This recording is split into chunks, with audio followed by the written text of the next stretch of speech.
So, I was watching Princess Bride the other day, and you know that scene where the old couple says, "Have fun storming the castle"? Well, I did a bit of research, and it turns out that storming a castle wasn't a lot of fun. Actually, a lot of people died doing it. So, today, in some of its parts, I'm going to walk you through a medieval castle's defenses to show you just how difficult it could be.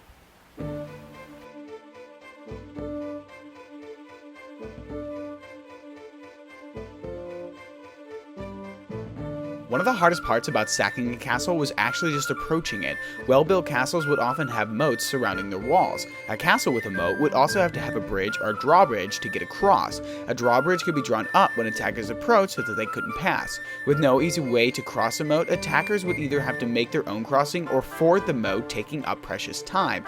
Any time spent crossing the moat left the invading army open to attack from the castle's walls and towers. On the top of the walls and towers were often battlements. A battlement is comprised of a walking surface for soldiers and a thinner wall called a parapet that would extend up from the main wall.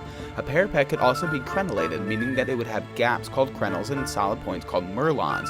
Archers could hide behind the merlons and pop out of the crenels to shoot. If a castle knew that it was going to be under siege, it could build temporary wooden structures called hoardings. Hoardings were nice because they provided protection with their roofs and had arrow slits cut into their outfacing walls.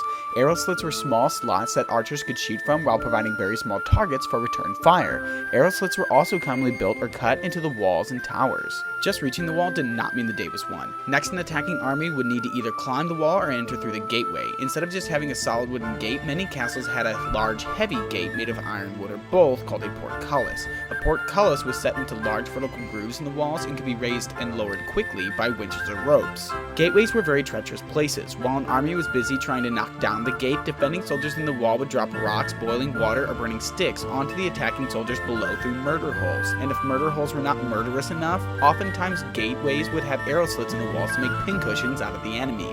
If enemy soldiers were actually able to breach a castle's outer defenses, they would still face an uphill battle. Literally, on the inside of a castle's walls was the bailey, an open courtyard with huts and buildings of various use. Beyond the bailey, there would be a man-made hill or mound called a motte. At the top of the motte, the castle's main stronghold, the keep, would be a tall structure that would be the residence of the king or lord of the castle. The keep would certainly still have arrow slits, towers, and a big heavy wooden door for even more protection, but it was the last line of defense. And if it were breached, you could officially call the castle sacked.